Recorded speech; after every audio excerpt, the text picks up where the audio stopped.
تم دیکھنا، میں اس مغرور زارون کو اپنی محبت کے جال میں ایسا جکڑوں گی کہ وہ میرے اشاروں پر ناچے گا۔ یہ جملہ مسلسل ہانی کے کانوں میں گونج رہا تھا۔ ناول زون 24 میں خوش آمدید۔ بڑھتے ہیں اپنے ناول گناہ عشق کی اگلی قسط کی جانب۔ گناہ اور غفلت کی اس بھیانک رات سے بھاگ کر ہانی جب اپنے کمرے کے بند دروازے کے پیچھے پہنچی تو اس کا ضبط زلزلے کی زد میں آئے کسی کچے مکان کی طرح ڈھیر ہو گیا۔ وہ اپنے بستر پر گر کر دیوانہ وار روتی رہی۔ وہ سسکیاں، وہ آنسو صرف زارون کے رویے پر نہیں تھے، وہ اس کی اپنی ذات، اس کے اپنے انتخاب اور اس اندھی شرط پر تھے جس نے اسے اس موڑ پر لا کھڑا کیا تھا۔ تاریک کمرے کی دیواریں جیسے اسے گھور رہی تھیں اور زارون کی وہ بے حسی سے بھرپور بولڈ الفاظ اس کے کانوں میں پگھلے ہوئے شیشے کی طرح بار بار گونج رہے تھے۔ تھوڑا وقت انہیں بھی دے دو، آخر میرے دوست ہیں۔ جب سچائی کی تپش برداشت سے باہر ہو گئی تو اس نے لرزتے ہاتھوں سے اپنی سہیلیوں کو کال ملائی۔ وہ سہیلیاں جن کے سامنے اس نے زارون کو جھکانے کی شرط لگائی تھی، آج ہانی ان کے سامنے اپنی آنسوں میں ڈوب رہی تھی۔ ہانی نے روتے ہوئے ہچکیوں کے درمیان اس رات کی ایک لرزہ خیز تفصیل ان کے سامنے رکھ دی۔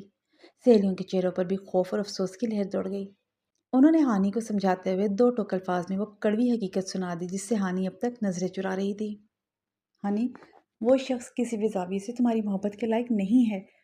وہ محض ایک شرط تھی، مگر تم خود اس کے پیچھے بھاگنے لگی، اس سے محبت میں اتنا آگے نکل گئی۔ اصل میں تم اس کے بچھائے ہوئے جال میں پھنس چکی ہو۔ جس مرد کی غیرت اور محبت اپنے دوستوں کے سامنے اتنی سستی ہو جائے، وہ تمہاری زندگی کا محافظ کیسے بن سکتا ہے؟ اس کے ارادے ٹھیک نہیں ہیں ہانی، وہ تمہیں صرف اپنے مقاصد اور ٹائم پاس کے لیے استعمال کر رہا ہے۔ اس سے الگ ہو جانا ہی تمہاری بقا کا آخری راستہ ہے۔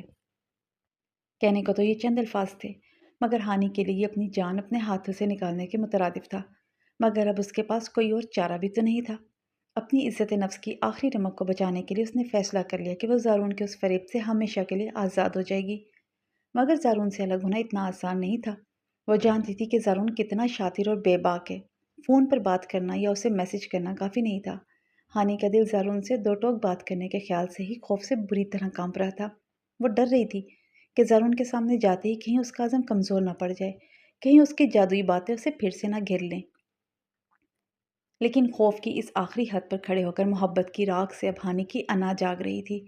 وہ اس خوف کو ہمیشہ کے لیے ختم کرنا چاہتی تھی۔ کچھ دنوں بعد ہانی نے زارون سے ملاقات کے لیے اسے فون کیا۔ زارون جو پہلے ہی سے اسے اپنے شکنجے میں جکڑنے کی پوری تیاری کر چکا تھا، اسے اندازہ ہو گیا تھا کہ ہانی اس سے کیوں ملنا چاہ رہی ہے۔ زارون نے اسی محبت بھرے انداز سے ہانی کو اپنے پسندیدہ رنگ کے لباس میں فارم ہاؤس بلا لیا۔ ہانی کے پاس انکار کی کوئی گنجائش نہیں تھی۔ اس رات بھی باہر موسلا دھار بارش ہو رہی تھی، بالکل اسی رات کی طرح جب زارون نے پہلی بار ہانی پر چھتری تانی تھی۔ مگر اب وہ رومانٹک جادو ایک بھیانک ڈراؤنے خواب میں بدل چکا تھا۔ فارم ہاؤس کے بڑے ہال میں صرف ایک کونے میں پیلی مدھم لائٹ جل رہی تھی۔ زارون بلیک سلک ٹراؤزر اور سفید سلیو لیس شرٹ پہنے صوفے پر نیم دراز تھا۔ اس کے ایک ہاتھ میں اسکاچ کا گلاس تھا جس میں برف پڑی تھی اور اس کی آنکھوں کی طرح سرد اور چمکدار تھی۔ میز پر اس کا مہنگا کیمرہ اور فون رکھا ہوا تھا۔ ہانی ہال کے وسط میں کھڑی کانپ رہی تھی۔ اس نے اس رات زارون کی فرمائش پر مہرون رنگ کا ایک انتہائی چست اور بولڈ سلیو لیس گاؤن پہن رکھا تھا جو اس کے جسم کے ہر نشیب و فراز کو بے باکی سے نمایاں کر رہا تھا۔ اس کی نظریں فرش پر جمی ہوئی تھیں۔ وہاں کیوں کھڑی ہو جانے من؟ زارون کی آواز میں شراب کا سرور اور بلا کا رعب تھا۔ اس نے گلاس میز پر رکھا اور اٹھ کھڑا ہوا۔ اس کا طویل مضبوط وجود ہانی کی طرف بڑھا۔ قریب آؤ، مجھے تمہاری خوشبو پسند ہے، تمہیں معلوم ہے نا؟ ہانی نے اپنے ہونٹ سختی سے بھینچ لیے۔ زارون، میں یہاں تم سے کچھ ضروری باتیں کرنے آئی ہوں۔ زارون نے تیکھی نظروں سے اس کے سراپے کا طواف کیا۔ اگلا ہی لمحہ ہوا جب اس نے ہانی کو اپنی مضبوط باہوں کے گھیرے میں لے لیا۔ زارون کی گرفت اتنی شدید تھی کہ ہانی کا نازک جسم اس کے سخت سینے سے پوری طرح چپک گیا۔ کر لینا جانے من، اتنی بھی کیا جلدی ہے، ابھی تو پوری رات پڑی ہے، چھوڑو سب۔ آج تم بہت دلکش لگ رہی ہو ہانی منصور۔ زارون نے اپنی انگلیاں ہانی کی ننگی پشت پر رنگائیں جہاں سے ایک سرد لہر ہانی کی ریڑھ کی ہڈی میں دوڑ گئی۔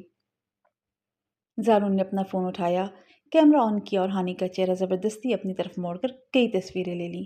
وہ جان بوجھ کر ہانی کے گرد گھیرا تنگ کر رہا تھا۔ نئے ثبوت، نئی تصویریں اور زیادہ بولڈ پوز۔ ہال میں مدھم مدہوش کن میوزک گونجنے لگا۔ زارون نے شراب کا ایک گھونٹ بھرا اور گلاس وہیں چھوڑ کر ہانی کا ہاتھ اپنے ہاتھ میں لے لیا۔ اس کی انگلیوں کی گرفت لوہے جیسی تھی۔ چلو میرے ساتھ ڈانس کرو، زارون نے حکم دیا۔ زارون پلیز میری بات سنو، چھوڑو مجھے گھر بھی جانا ہے، بہت دیر ہو رہی ہے، ہانی کی آواز میں التجا تھی۔ میں نے کہا ڈانس کرو۔ زارون کا لہجہ یکدم سخت ہوا اور اس نے ایک جھٹکے سے ہانی کو گھمایا۔